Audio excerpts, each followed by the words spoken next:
Em busca da felicidade. Certo filósofo francês disse recentemente: todo mundo está buscando loucamente a certeza e a felicidade. O presidente da Universidade de Harvard disse: o mundo está procurando uma religião em que possa crer e uma canção que possa cantar. Um milionário do Texas confessou isto: pensei que com dinheiro pudesse comprar a felicidade, mas acabei miseravelmente decepcionado. Famosa estrela do cinema exclamou: tenho dinheiro, beleza, fascinação e popularidade. Deveria ser a mulher mais feliz deste mundo, mas sou infeliz e miserável. Por quê?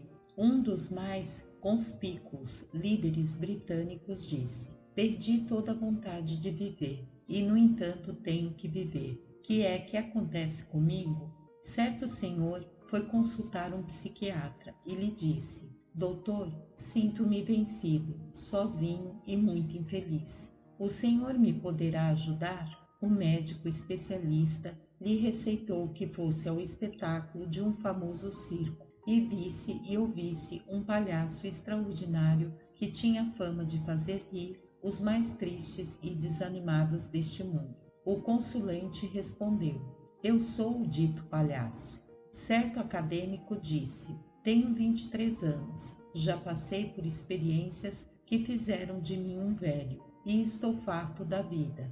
Famosa bailarina grega de nossos dias disse: nunca tenho estado só, mas sinto que minhas mãos tremem, que os olhos se me enchem de lágrimas e que se me confrange o coração em busca de uma paz e felicidade que jamais achei.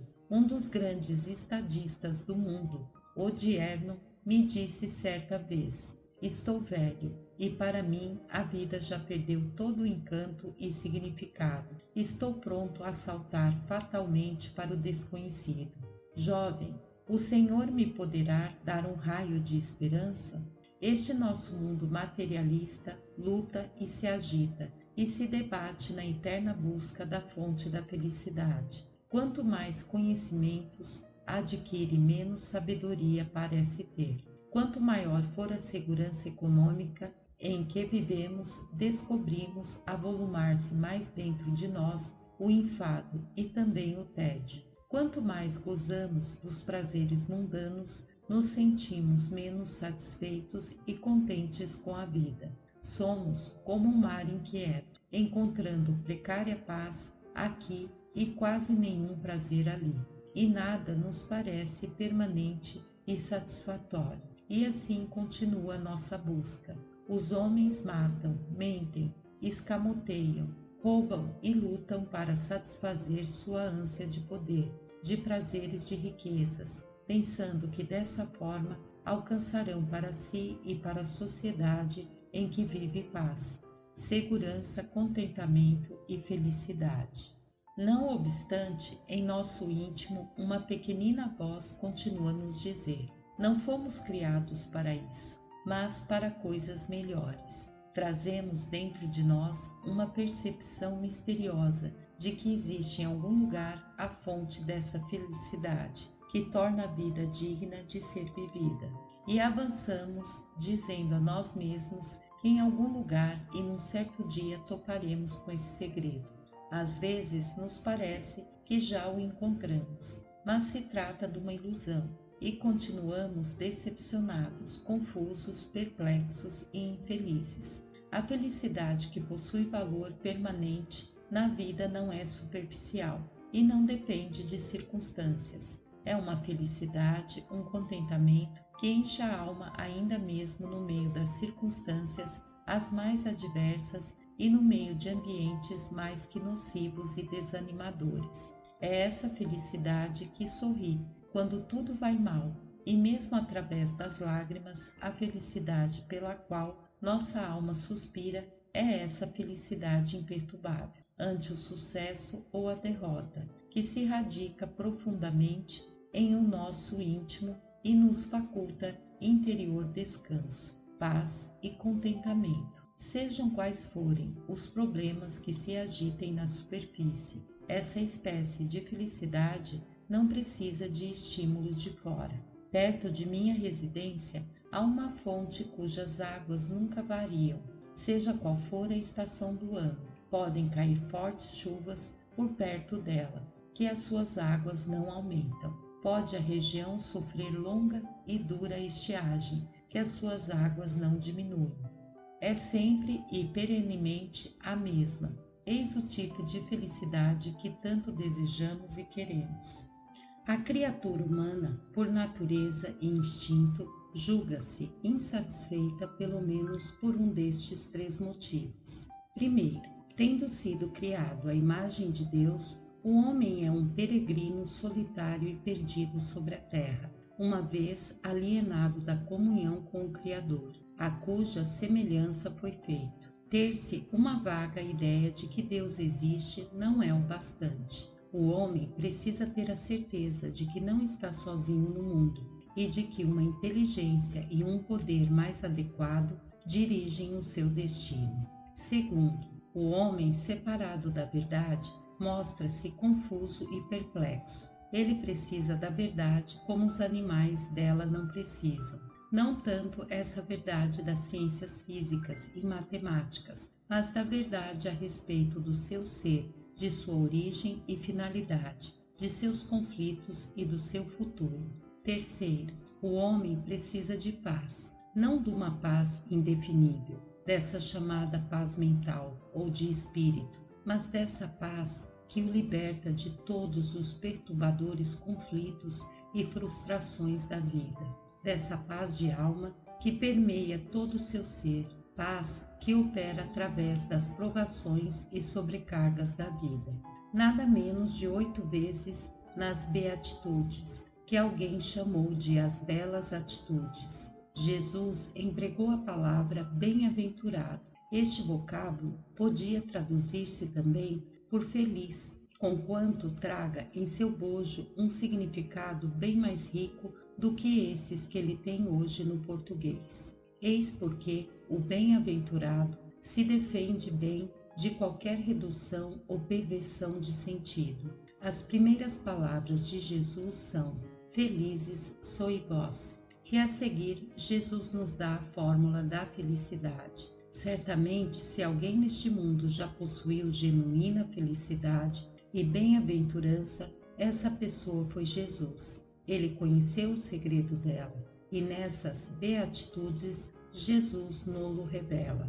As beatitudes não são um ensaio global de Jesus, e nem mesmo o é o Sermão do Monte. Em nossa geração, pessoas sinceras e honestas têm cometido o grave erro de pensar que a tarefa principal de Jesus era de natureza social, que ele veio como um reformador da sociedade e como um exemplo da vida ideal. Ele foi e é muito mais, infinitamente mais. Ele é o Salvador, o que morreu pelos pecadores, levando suas transgressões à cruz em que por eles foi imolado. Ele morreu para salvar os homens que haviam violado o divino ideal e que por isso não podiam atingi-lo mais em sua natureza de degenerados. A erudição moderna precisa e mais adiantada descobriu novamente e de uma vez por todas que o Sermão do Monte, bem como as Beatitudes, não podem ser isolados ou separados do fato da salvação alcançada por Jesus. O Velho Testamento ensina que o Cristo seria manso e que transformaria o pranto em alegria, que a retidão ou justiça seria sua comida e bebida, e que mesmo na cruz se manifestaria sua maior fome e sede. Esta é outra maneira de se dizer que, na realidade, Jesus Cristo é o homem perfeito das Beatitudes. Somente ele, na história da raça humana, experimentou cabal e completamente aquilo que Ide nos diz acerca da felicidade e bem-aventurança da vida. O que ele nos diz, diz-nos como o Salvador que nos reuniu e como aquele que convida os que sinceramente professam ser seus discípulos a segui-lo em seus passos. A mensagem de Cristo, quando ele esteve na terra, foi revolucionária. e compreensível. Suas palavras eram simples, conquanto profundas, e por isso chocaram e abalaram os homens. As palavras dele tanto provocavam calorosa aceitação como violenta repulsa. Os homens, depois de ouvir a Jesus, nunca poderão ser mais aquilo que eram, pois que, invariavelmente, se tornam melhores ou piores. Seus ouvintes o seguiam com amor e dedicação, ou dele se afastavam com indignação e ódio. No Evangelho de Jesus há certo poder mágico que leva homens e mulheres a uma ação decisiva. Jesus tinha uma atitude de "quem não é comigo é contra mim". Os homens que o seguiram fizeram-se únicos em sua geração. Viraram o mundo de pernas para o ar, porque seus corações se tinham despertado e virado para o avesso. E com as palavras de Cristo, o mundo já não podia continuar a ser o mesmo. Assim, a história da humanidade deu um grande passo para melhor. Os homens começaram a se portar como seres humanos. Na esteira do cristianismo veio a dignidade e a nobreza e a honra. A arte, a música e a ciência, tocadas pela fagulha dessa nova interpretação do significado da vida, passaram a progredir e a se desenvolver. Os homens começaram de novo a espelhar em si a imagem de Deus em que haviam sido criados. A sociedade começou a sentir o impacto da influência cristã. A injustiça, a desumanidade e a intolerância viram-se desalojadas pela forte correnteza do poder espiritual desencadeado por Jesus. Séculos já se foram desde que surgiu na Terra esse movimento de força espiritual, e essa correnteza de cristianismo tem avançado sem cessar, algumas vezes em maré cheia e às vezes em maré baixa. Os tributários construídos por homens têm desaguado nela, poluindo-a e adulterando-a. O deísmo, o panteísmo e ultimamente o humanismo e o presunçoso naturalismo ou materialismo têm desaguado seus sujos e barrentos influentes na correnteza mestra do pensamento cristão, de modo que difícil se torna às vezes distinguir o verdadeiro daquilo que é falso. Entendemos que os cristãos devem ser gente muito feliz. A presente geração é bastante versada na terminologia cristã, mas é também assaz remissa na prática positiva dos princípios e ensinos de Cristo. Por isso, hoje precisamos mais de verdadeiros e leais cristãos do que propriamente de mais cristãos. O mundo pode fazer objeção ao cristianismo como uma instituição, mas não há argumento que prevaleça diante de uma pessoa que, pelo Espírito de Deus, se tenha tornado semelhante a Cristo. Tal pessoa é viva condenação do egoísmo, do racionalismo e do materialismo de nossos dias.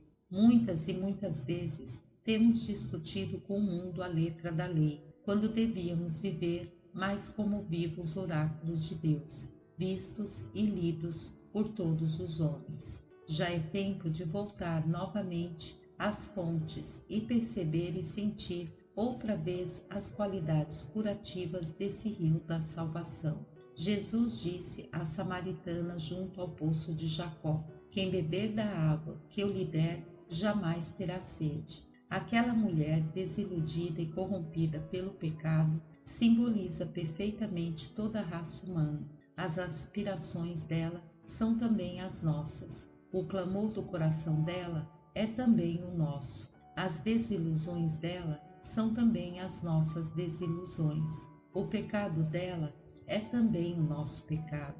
E o Salvador dela pode ser também o nosso Salvador. O perdão e a alegria que ela obteve, nós também o podemos obter.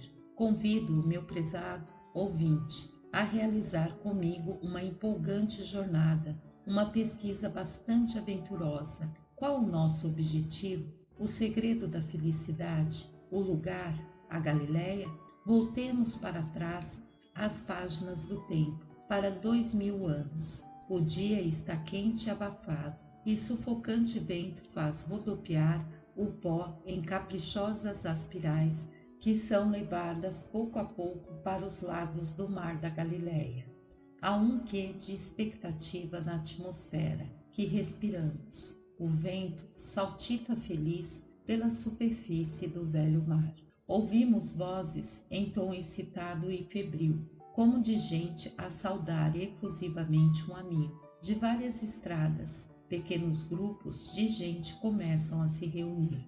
Corria a notícia de que Jesus estava de volta à Galileia. De repente, ele com seu pequeno grupo de seguidores surge no alto do monte da estrada de Cafarnaum e imediatamente vemos atrás deles uma grande multidão de gente vinda de Decápolis, de Jerusalém, da Judéia e de além do Jordão. Rápida, corre de boca em boca a boa nova. Jesus vem vindo. Outros grupos, vindos de Tiberíades, de Betsaida e de Cafarnaum, logo aparecem e se lhes ajuntam, e vão seguindo o pequeno grupo daqueles 13 homens. Ao atingirem o topo do monte, onde uma fresca brisa vinda da planície lhes refrigera o rosto causticado pelo sol, Jesus para e acena à multidão para que se assente e descanse. Há como que uma pausa no ar.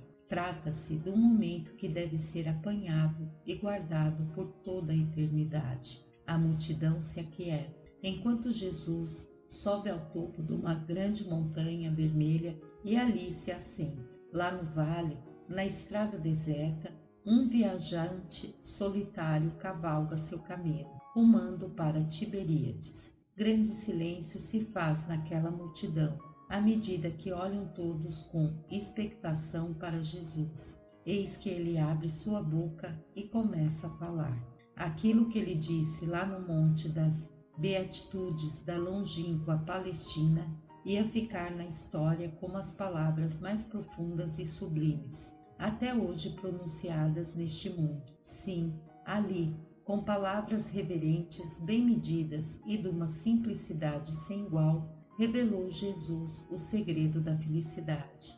Não de uma felicidade superficial de tempo e espaço, mas dessa felicidade que permanece para sempre. A palavra feliz foi a primeira que saiu de sua boca. Imediatamente, os seus ouvintes devem ter aparelhado bem os ouvidos, como o devemos fazer também. Nas páginas que se seguem, é minha oração e sincero desejo que você, amado ouvinte, faça ainda mais que isso, que você prepare não só os seus ouvidos, mas também abra o seu coração e renuncie à sua vontade. Então você começará a viver essa vida que se inicia com V maiúsculo e encontrará um contentamento e uma alegria que excluirão toda a futilidade e todo o vazio de sua vida cotidiana, facultando-lhe descobrir o segredo da felicidade. A felicidade pela pobreza. Bem-aventurados os pobres de espírito, porque deles é o reino dos céus. Mateus, capítulo 5, versículo 3. Um líder francês diz que se o mundo tiver o que comer e dinheiro bastante para gastar e segurança, do berço até o túmulo, não precisará de mais nada. Muitas vezes tenho perguntado a mim mesmo, será que isso fará feliz o mundo? E tenho respondido sempre com uma negativa dura e enfática. Conheço não poucos ricos que se sentem infelizes e vencidos na vida. Há gente que possui tudo quanto o dinheiro e a fortuna lhe podem facultar, e que, no entanto, vive atormentada, confusa, desanimada e derrotada. Quantas e quantas vezes ouvimos dizer perto de nós: se eu fosse rico, seria muito feliz. Ou, se eu pudesse ter uma boa casa, um carro novo e um bangalô à beira-mar para ali passar o verão, ficaria bem contente. Todavia, Jesus deixa bem claro que a felicidade e o contentamento não se consegue por esse meio. Afirmou que segurança e riquezas em si não fazem a alma contente e feliz. O Sermão do Monte foi dirigido a dois grupos distintos, à multidão e aos discípulos de Cristo. Podemos, pois, concluir que ele tem significado e aplicação tanto para os discípulos como para a multidão, porque se assim não fosse, Jesus não se teria dirigido a esses dois grupos. O sermão deu aos discípulos uma visão da elevação e sublimidade dessa Canaã espiritual, na qual deveriam viver como seguidores de Cristo. Revelava o elevado plano moral em que tinham de viver. Mostrou-lhes que o ser cristão não é mero divertimento infantil. Para a multidão, o Sermão do Monte foi o desvendar daquilo que realmente significa ser um seguidor de Cristo. Até aquele tempo, Jesus tinha sido para a multidão um fascinante e discutido operador de milagres. Sua pessoa tinha bastante atração e magnetismo. Sua maneira era o que o distinguia como um homem de singular poder. Era um mestre diferente dos demais. Sabia debater todos os assuntos e curava misericordiosamente a todos. Era o homem mais gentil e mais terno já visto entre seus semelhantes. Nunca tinha ouvido uma pessoa falar como ele falava. Aquela multidão, cujas vidas eram como monótona pasmaceira naquela terra longínqua e nada romântica, respondeu bem aquele galileu. Gastaram um dia todo seguindo-o através das vilas em que ele curava os enfermos e abençoava os pequeninos e falava acerca do reino de Deus. Era experiência que jamais ficaria no ouvido.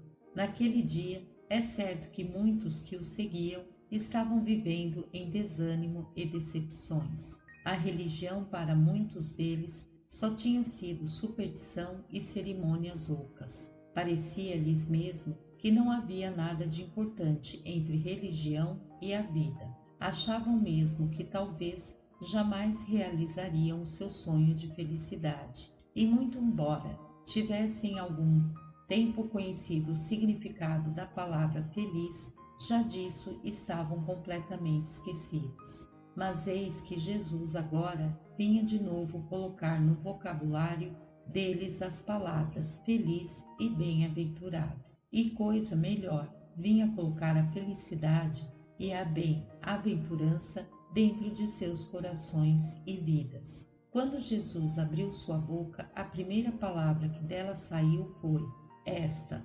feliz. Isto quer dizer bem-aventurado, contente ou altamente favorecido, feliz. Poderia haver palavra mais incongruente ou imprópria?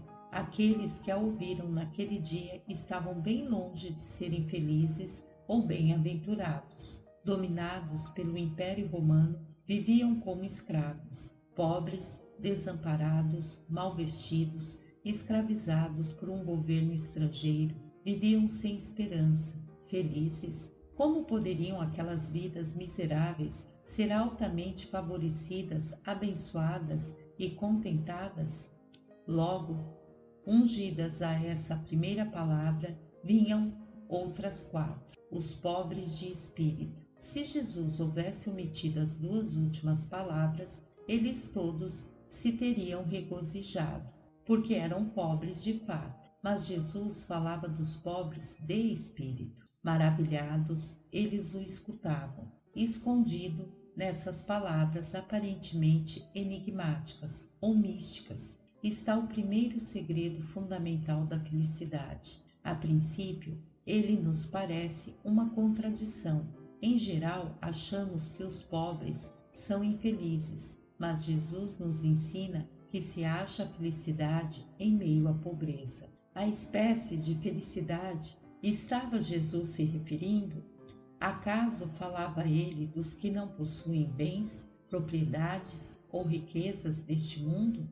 Não, por certo. Primeiro, para serem pobres de espírito, vocês devem estar cônscios de sua pobreza espiritual. Devemos nos apiedar daquele que, estando em grande necessidade, não a percebe. Lembremos de Sansão, achando-se no vale de Soreque, cercado pelos chefes dos filisteus, não sabia ainda que, já o Senhor se tinha retirado dele. Juízes 16:20. Já se disse com grande razão que o maior ignorante é aquele que nada sabe e não percebe que nada sabe. O maior enfermo é aquele que tem uma enfermidade fatal e não percebe isso. E o mais pobre deste mundo é aquele que nada possui e pensa que é rico. O que havia mais para se lamentar nos fariseus não era a hipocrisia deles, e sim o desconhecimento de quão pobres eram aos olhos de Deus. Há sempre algo de patético na pessoa que pensa ser rica quando é realmente pobre, que pensa que é boa quando é realmente má e vil, que julga ser educada ou preparada quando não passa de uma analfabeta. Jesus nos contou a dramática história de um homem que baralhou suas ideias a respeito da pobreza e da riqueza. Tal homem, num solilóquio todo cheio de si mesmo, certa noite dizia: então, direi à minha alma: tens em depósito muitos bens para muitos anos. Descansa, come, bebe e regala-te. Lucas 12, versículo 19. Nunca lhe ocorrera que a alma não se alimenta de bens materiais e que não é com carne e vinho que se sustenta o coração. Justamente por causa de sua estupidez e por haver dado maior importância às coisas materiais, Deus lhe disse naquela mesma noite: louco. Lucas 12, versículo 20. E a todos quantos em qualquer tempo se virem tentados a arrazoar falsamente como aquele homem, Deus diz: assim é o que entesoura para si mesmo e não é rico para com Deus. Lucas 12, 21. Você, ouvinte amigo, tem um corpo com olhos, ouvidos, nariz, mãos e pés. O seu corpo tem desejos e apetites legítimos. Apetece comer e beber. Tem o apetite sexual, o apetite de companheirismo ou associação. Mas a Bíblia lhe diz que você é mais do que um corpo. É também alma vivente. A sua alma foi criada à imagem e semelhança de Deus. Assim como seu físico tem certas características e apetites, também a sua alma os tem.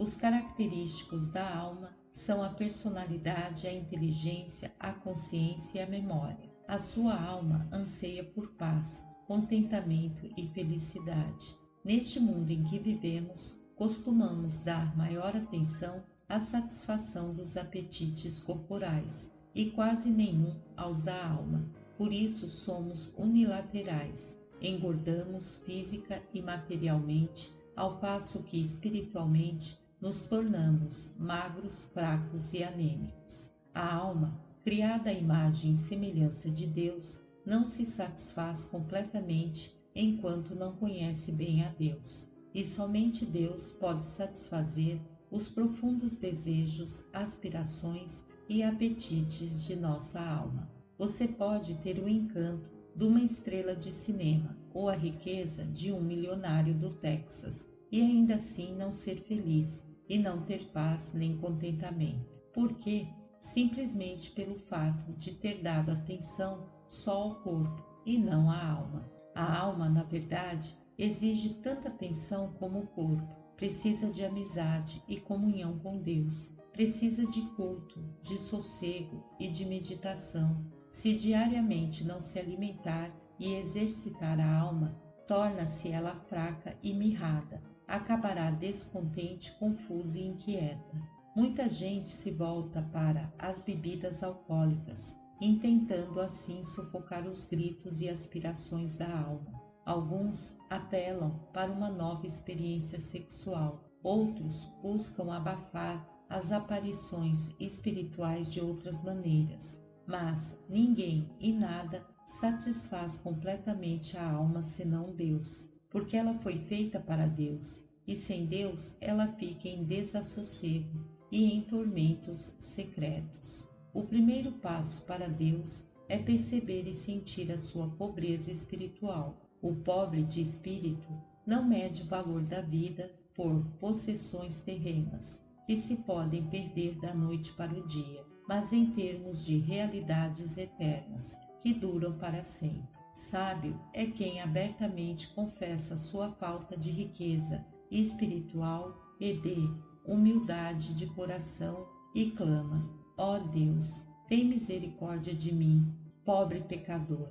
Na economia de Deus, o esvaziar vem antes do encher, a confissão de pecado antes do perdão e a pobreza precede as riquezas. Cristo disse que há felicidade no reconhecimento dessa pobreza espiritual, que permite a entrada de Deus em nossas almas. Agora, a Bíblia nos ensina que nossas almas estão doentes, e tal doença é pior que o próprio câncer, do que a poliomielite, do que a pior doença cardíaca. É a praga que causa todas as perturbações e dificuldades que há no mundo. Provoca todas essas confusões, atritos e desilusões de sua própria vida. O nome dessa doença é uma palavra terrível. Não gostamos de empregá-la, mas é uma palavra que os psiquiatras estão começando a empregar de novo. Na ânsia de sermos modernos, quase que temos esquecido essa palavra, mas novamente estamos começando a sentir que ela está radicada em todos os males humanos. É o pecado. O homem pecou contra o seu Criador, e Deus é santo, reto e justo. Ele não admite a entrada do pecado à sua presença. Por isso, o pecado se pôs entre Deus e o homem. Portanto, agora devemos confessar que temos quebrado suas leis, que estamos dispostos a abandonar nossos pecados e que reconhecemos que, sem a sua amizade e favor, a vida é vazia e está arruinada. Isso não é coisa fácil, sim, porque todos somos mais ou menos orgulhosos e expressamos tal orgulho de uma forma ou de outra. Detestamos confessar que estamos errados ou que temos falhado, mas Deus diz: todos pecaram e destituídos estão da glória de Deus. Romanos 3, versículo 23. Não temos vivido de acordo com os padrões divinos. Não só temos errado os alvos que Ele traçou para nós, mas ainda os temos pervertido. Urge confessarmos os nossos pecados, pois que este é o primeiro passo para a felicidade, para a paz e o contentamento. Esta geração, encorajada por muitas filosofias de segunda ordem, em vão tem buscado viver esquecida de Deus. O atual surto ou ressurgimento de religião no mundo é uma confissão maciça de que o humanismo falhou. Como os antigos laodiceanos, temos dito: rico sou e estou enriquecido, e de nada tenho falta. Apocalipse 3, versículo 17. Mas temos descoberto que a nossa riqueza, como a nossa beleza, é apenas de casquinha e não satisfaz nossas almas mortais. Encaremos bem esse fato. Entramos neste mundo sem nada e dele nada levaremos. Onde é que apanhamos essa ideia de que o sucesso do homem e o de Deus são o mesmo? Você escreveu um livro, você é um bom administrador e vendedor, é um artista de mão cheia, é um rico independente, ganhou fama e fortuna, sem os dons da inteligência, imaginação, personalidade e sem energias físicas. Todos dádivas de Deus. Onde você estaria? Você não nasceu pobre? Não morrerá pobre? E não somos pobres sem a infinita misericórdia e amor de Deus? Viemos do nada e nada somos. E se alguma coisa somos, é porque Deus é tudo. Se nos faltar o seu poder por uns poucos minutos, se Deus cortar o nosso fôlego por alguns instantes, nossa existência física se anulará e a nossa alma voará para a eternidade sem fim. Os que são pobres de espírito reconhecem que são criaturas de Deus e reconhecem o seu pecado, mas também, o que é muito mais, estão prontos a confessar seus pecados e a abandoná-los de uma vez para sempre. Segundo, aquele que é pobre de espírito recebe as riquezas que Cristo adquiriu por sua morte e ressurreição. Nos últimos tempos, a medicina tem avançado rapidamente na Terra, descobrindo remédios para novas doenças, os homens têm encontrado novas vacinas para prevenir e debelar doenças outroras incuráveis. Não seria coisa maravilhosa o homem encontrar cura absoluta para os males que infelicitam a natureza humana? Suponhamos que pudéssemos encher todos os corações humanos com amor ao invés de enchê-los de ódio, de contentamento ao invés de tristeza. Isso resolveria de pronto todos os problemas que assoberbam o mundo nestes dias. Nossos jornais diários registram a miúde o descontentamento e a infelicidade que lavram no mundo, como resultado da natureza, da cobiça, da concupiscência, de preconceitos e de desejos inconfessáveis. Se os homens se dessem por satisfeitos em qualquer estado em que se encontrassem, se pudessem amar seus semelhantes sem olhar para a cor de sua pele ou para o formato do seu nariz, se aqueles que te mostrassem compaixão e caridade para com os que não têm, se os invejosos e cupidos deixassem sua criminosa ambição de poder, não seria este nosso mundo um lugar bem diferente? Suponhamos também que se descobrisse um remédio eficaz para os passados erros, falhas e pecados da humanidade. Suponhamos que por um milagre todo o passado pudesse ser endireitado e todas as complicações da vida pudessem ser resolvidas e soldados, de novo, todos os elos partidos. Por certo, tal cura levaria o mundo todo a se admirar sobremaneira. A novidade mais empolgante em todo o mundo é o fato de que há um remédio para os males do mundo. Sim, foi já apresentado um remédio. O homem pode obter perdão de todos os seus pecados. O emaranhado de sua vida pode ser removido completamente. O pecado, a confusão e a desilusão da vida podem ser substituídos pela retidão, alegria, contentamento e felicidade. A alma pode gozar de uma paz que não depende de circunstâncias externas. Tal remédio positivo e eficaz nos foi apresentado por Jesus Cristo, já há 2000 anos na cruz do Calvário. Em minhas viagens pelo mundo todo, tenho buscado uma cruz. Por quê? Porque a cruz se tornou símbolo do cristianismo? É porque na cruz Jesus derramou seu sangue, que é a cura ou remédio para todos os pecadores que reconhecem a sua pobreza espiritual e o recebem como seu Salvador, Mestre e Senhor.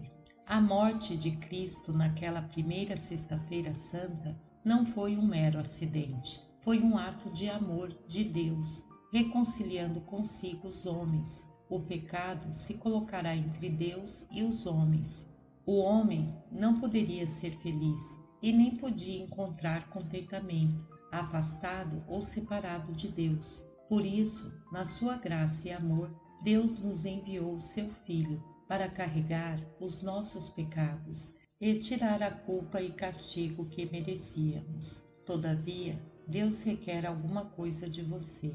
Sim, você precisa confessar a sua pobreza espiritual, renunciar seus pecados e com fé voltar-se para o Filho de Deus, Jesus Cristo. Quando você fizer isso, você nascerá de novo. Ele lhe dará uma nova natureza. Ele porá em sua alma um pedaço do céu. Sua vida, então, se mudará por completo. O contentamento, a paz e a felicidade entrarão em sua alma pela primeira vez. Em quase todas as igrejas do mundo ocidental, há de encontrar homens contentes e felizes, e só os tenho encontrado onde Cristo foi pessoal e decisivamente recebido. Só existe um meio permanente para se obter essa paz de alma, que desabrocha com alegria, contentamento e felicidade. É arrependendo-nos de nossos pecados e crendo em Jesus Cristo como nosso Salvador pessoal. Você já teve esse momento decisivo em sua vida? Já tem a experiência da aceitação de Cristo? Isso não é apenas uma experiência emotiva, não. É render ou submeter sua vontade a Cristo. Você quer de fato ser feliz? Para isso, você precisa pagar o preço de se humilhar aos pés da cruz e receber a Cristo como seu Salvador. Terceiro, para ser pobre de espírito, você precisa ter plena consciência de que em tudo depende de Deus. Jesus nos disse algo sobre a necessidade de nos tornarmos como crianças antes de podermos entrar no reino do céu. As crianças são dependentes, isto é, dependem de seus pais para que sejam protegidas e bem cuidadas. Por causa de uma relação e posição, não são pobres. Se não fosse essa relação que têm para com seus pais, seriam de fato pobres. Como filhos de Deus, dependemos dele. A Bíblia diz: como um pai se compadece de seus filhos, assim o Senhor se compadece daqueles que o temem. Salmo 103, versículo 13. Os filhos dependentes gastam pouco tempo se afligindo com refeições, roupas e abrigo. Sentem e acham que têm direito a tudo isso e que os pais lhes proverão isso tudo. Jesus disse: portanto, não vos inquieteis, dizendo: que comeremos, que beberemos ou com que nos vestiremos? Buscai, pois, em primeiro lugar, o seu reino e a sua justiça, e todas estas coisas vos serão acrescentadas. Mateus 6, versículos 31 e 33. Porque Deus se responsabiliza pelo nosso bem-estar.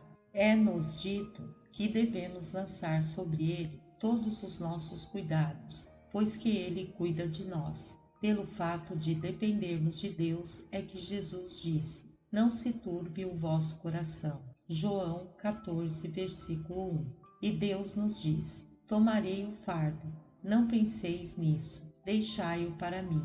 Os filhos dependentes não se acanham de pedir favores. Não seriam normais se não tornassem abertamente conhecidas as suas necessidades. A palavra de Deus diz a seus filhos necessitados: acheguemo-nos, portanto, confiadamente junto ao trono da graça, a fim de recebermos misericórdia e acharmos graças para socorro em ocasião oportuna. Hebreus 4,16. Deus tem plena consciência de que dependemos dele nas necessidades de nossa vida. Por essa razão ele disse: pede e dar-se-vos-á, buscai e achareis, batei e abrir-se-vos-á. Mateus 7, versículo 7. Feliz o homem que aprendeu o segredo de ir a Deus diariamente em oração, 15 minutos a sós com Deus. Em cada manhã,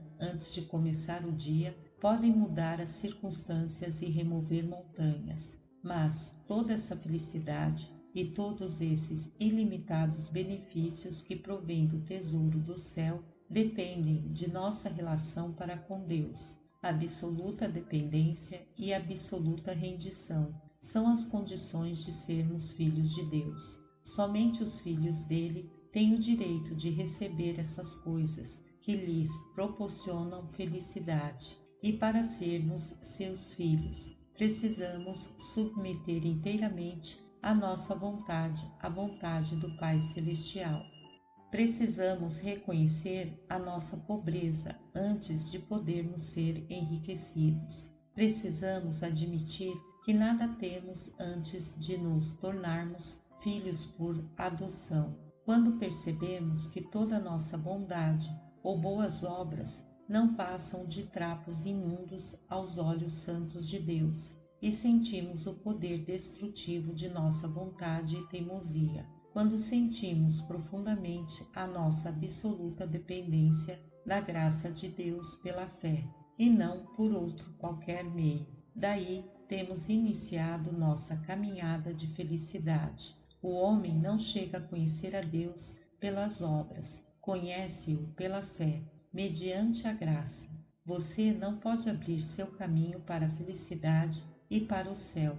Você não pode moralizar o seu caminho, nem pode reformá-lo, nem comprá-lo. Isso nos vem como um dom de Deus, por meio de Cristo. Quarto, se você quer ser pobre de espírito, precisa voluntariamente negar-se a si mesmo. para poder servir melhor a Cristo. O pobre de espírito é aquele que quer vender o estoque que tem de si mesmo e fazer o que Jesus ordena. Negue-se a si mesmo, tome a sua cruz e siga-me. Mateus 16, versículo 24. Essa nova filosofia moderna de confiança em si mesmo e de suficiência própria tem levado muitos a pensar que o homem pode conseguir tudo sem Deus. Então, muitos deles argumentam assim: a religião pode ajudar bem as pessoas emotivas e não devemos censurar aquele que crê em seus próprios poderes. Qual o resultado? Esta nossa geração de indivíduos confiados em si mesmos tem produzido maior número de alcoólatras, de toxicomanos, de criminosos e mais guerras e mais lares destruídos, mais assaltos, mais desfalques em bancos, mais assassínios e mais suicidas que em qualquer outra geração. Já é tempo de todos nós, começando pelos intelectuais, fazermos o balanço de nossas derrotas e cincadas e desatinos, que tanto nos têm custado. Já é tempo de confiarmos menos em nós mesmos e de pormos mais fé e confiança em Deus. O homem rico que procurou a Jesus estava tão cheio de sua própria piedade, de suas riquezas e de ambição, que se revoltou quando Jesus lhe disse que o preço da vida eterna era vender tudo e vir segui-lo. Saiu triste da presença de Cristo. Diz a Bíblia, porque não podia negar-se a si mesmo, não podia se desapegar do que possuía. Achou impossível tornar-se pobre de espírito, porque tinha ideia muito elevada de sua importância pessoal. Tudo ao nosso redor é arrogância, orgulho e egoísmo. São os resultados do pecado. Dos céus desce uma voz que diz ao mundo atormentado e em bancarrota: aconselho-te que de mim compres ouro refinado pelo fogo, para te enriqueceres, vestiduras brancas para te vestires, a fim de que não seja manifesta a vergonha da tua nudez, e colírio para ungires os olhos, a fim de que vejas. Eis que estou à porta e bato. Se alguém ouvir a minha voz e abrir a porta, entrarei em sua casa e cearei com ele, e ele comigo. Apocalipse 3, versículos 18 e 20. O céu nesta vida e o céu na vida futura não se cifram por padrões monetários. Nem carne e sangue podem encontrar a porta do reino do céu com o seu contentamento, paz, alegria e felicidade. Só os que são pobres de espírito e ricos para com Deus serão considerados dignos de entrar lá, porque se apresentam, não confiados em seus merecimentos, mas confiados na retidão do Redentor. Bem-aventurados são os pobres de espírito, porque deles é o reino dos céus.